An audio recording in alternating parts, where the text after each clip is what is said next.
Thank you very much, Mary. We are friends, Mary and I. I remember the very first day I met her. We were both young people thinking about running for city council, and we both ended up in the same city, electoral training thing we went to. We both decided we're going to run and we're going to meet. And the first thing you do in an event like that is you got 30 people around a table, and they say, well, introduce yourself and what you're planning on doing. And I'm like, I'm Pat Johnstone. I'm going to run for city council. And this woman on the other side of the table says, I'm Mary Trinity. I'm going to run for city council in New Westminster. And I looked at her, and she looked at me, and we were like, that's sizing up the competition. But it was a real pleasure to work with Mary for 8 years. Thank you for doing this. And I'm already off my script. There's no way I'm getting through this in 20 minutes. Welcome, everybody, to the first State of the City luncheon that I've been able to host, and the first since the pandemic kind of shut these kinds of things down. I want to thank Mary for the land acknowledgement, and I want to also acknowledge that we are on unsurrendered and unceded land. New Westminster is in a reconciliation journey right now. We are beginning with a year of truth, and I'll talk a little bit more about that, but I do want to acknowledge and thank Rhonda Larrabee and Stacey Ferguson from the Kakite First Nation for being here today with us. I'm in a casino, I'm assuming it's night, for being here with us today. And I also do want to thank, again, Shira at Starlight and Gateway. Shira might have been the first person to contact me after I was elected and saying, if you're going to do a State of the City, let me know. I'm happy to host it. I think it was the first phone call I got, 10 seconds after the polls closed. But thank you to Shira, thank you to Sad, and to Joseph for helping make this thing happen. I also want to thank the many representatives of the different businesses and organizations in the city that have joined here today. We have folks from Kruger, New Westminster's biggest family business. We have folks from the Homelessness Coalition, and we have folks from TransLink. I hope you all have an opportunity to network around this event and maybe a chance to meet someone you don't know and make a connection with somebody. Find out what their story is in the community and how you can work with them in the community. Because connections and belonging were a major theme of Council's strategic planning work. We had 7 members of Council, 4 new Council members, me new as a mayor. We all sat down with senior management to talk about what we want to prioritize in the term ahead.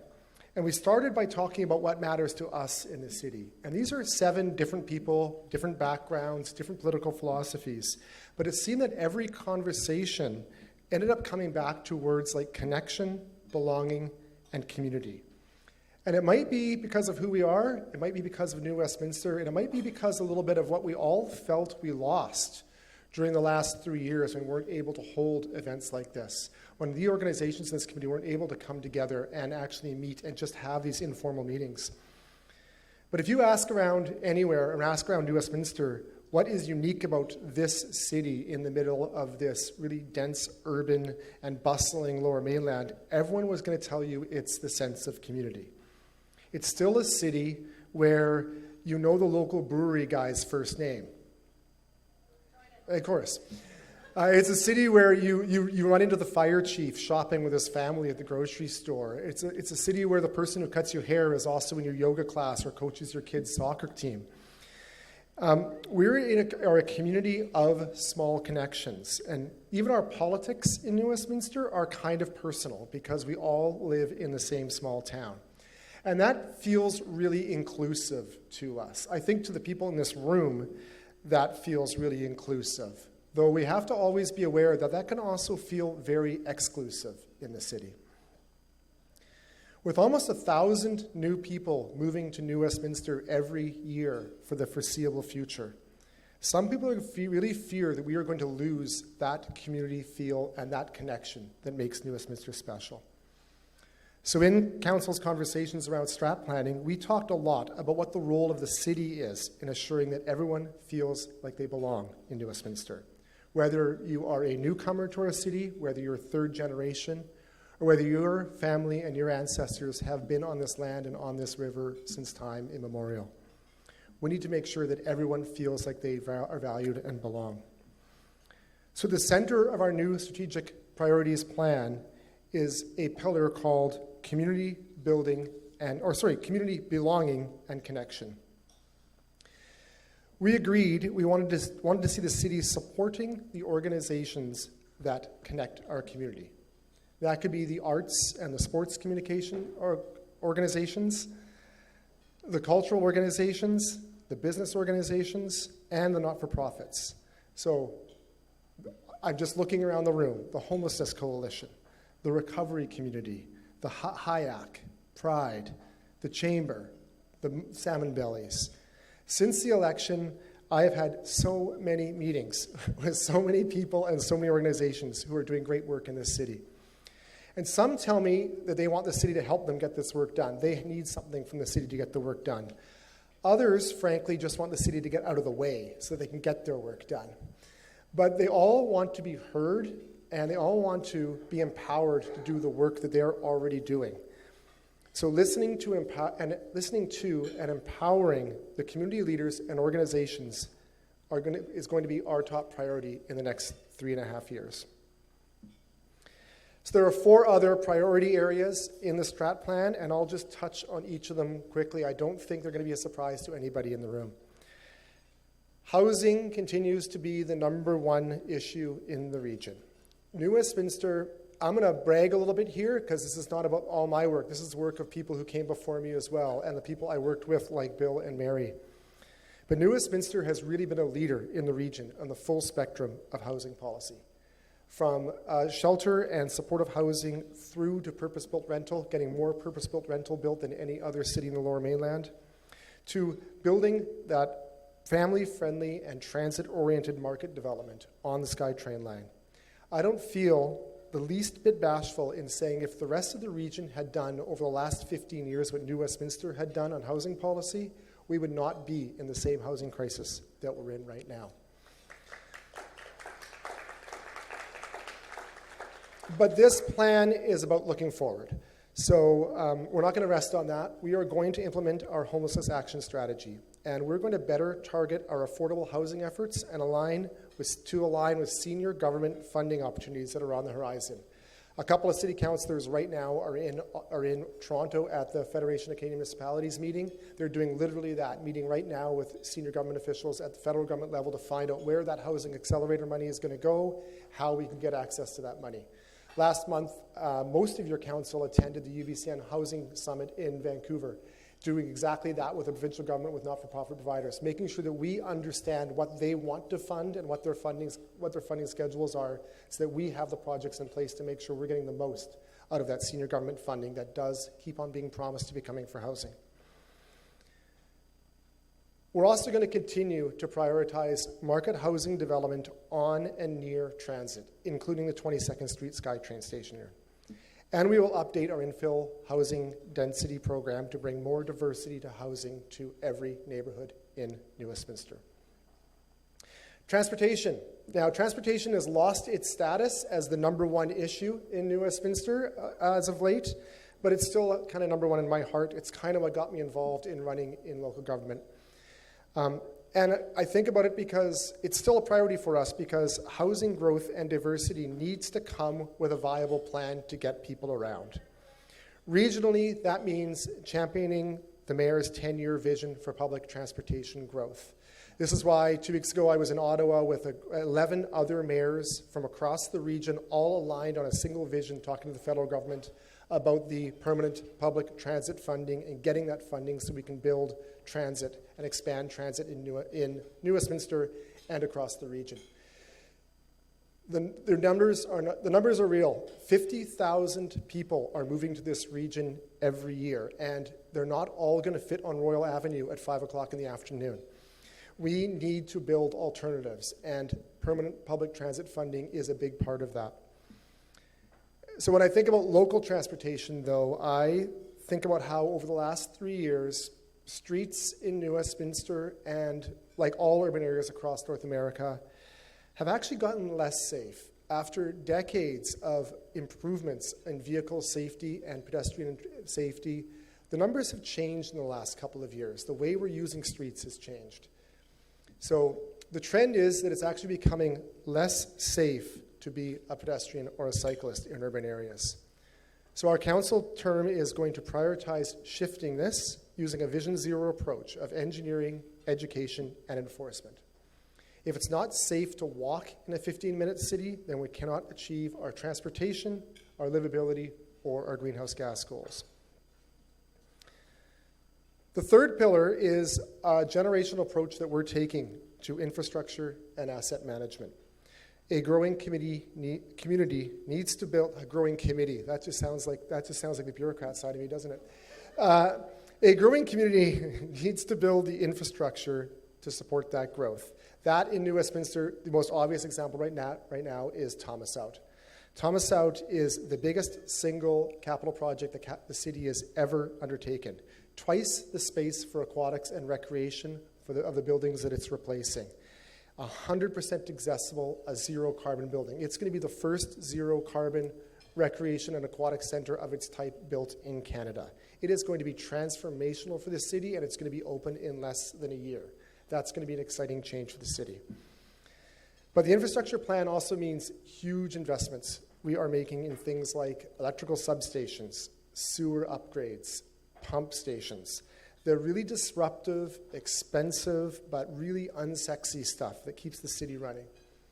And we're taking an asset management approach to it, which means that we are putting life cycle costing into these improvements when we build them, because that's the responsible thing to do today and for the people who are going to be living here tomorrow. Last pillar I'll talk about is our economic development priority, and we are prioritizing around a people-centered economy. What that means is we want our local economy to prosper, but we want that prosperity to be in serving the needs of the people in this community, providing the services and jobs that the people in this community need. With our retail strategy, we recognize that business is changing in our retail districts, and we need to change to serve it better. We need to be investing in arts and culture because they pay returns into the local economy, and they bring the kind of experience that pays returns in local retail areas and makes those retail areas vibrant. We also want to ensure that local jobs in commercial and industrial sectors are supported as they really build the resiliency that your city needs in the long term. So those are our focus areas. But if you've been listening to the favorite Gen X person in your life, you'll know that the way we do the work is more important than the actual work itself. We're always talking about the path we're on instead of talking about the goals. I'm a Gen Xer. I'm always about the goal. The generation after us don't care so much about the goal. They care that we're on a path that gets us to a goal that is a healthy path for everybody involved. And I'll tell you, the biggest leadership a call to leadership that I felt in my 8 years on City Council was September 2019. Myself, 1,000 local government elected officials from across British Columbia were in Vancouver meeting at the UBCM conference, the annual Union of British Columbia Municipalities conference, and we were in there talking about municipal policy.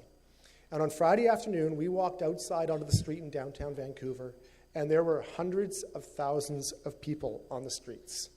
It was the climate strikes. We were just coming off of that summer of ochre skies, and everybody was still feeling climate change in the skies. They were feeling it in their lungs. And we had hundreds of thousands of people, mostly youth, filling the streets demanding that governments do more about the climate crisis. Not just in Vancouver, not just in New Westminster, but around the world this was happening. And for the first time, maybe, I recognized myself as a big P politician because I was an environmental activist who used to go to protests. But this is the first time I recognized that it was me being protested. I wasn't there to hold a sign. I was there to read the signs. And I was the one they were telling I had to do better work. So the council, in their time and their wisdom, made the commitment shortly after that it would not be business as usual, that climate action needed to be an all-hands-on-deck approach for the city. So finally, this is why you don't see climate action as one pillar in our strategic plan. Because it's not work that sits alone on somebody's desk or in a small group's desk. It is work that touches every department in the city. It's not an area of focus, it's a different way of doing business. We can't achieve our 2030 or 2050 greenhouse gas goals unless we engineer our public spaces differently. We can't be resilient in the face of climate disruption unless our emergency services understand and adapt to the risks that are posed by these new threats.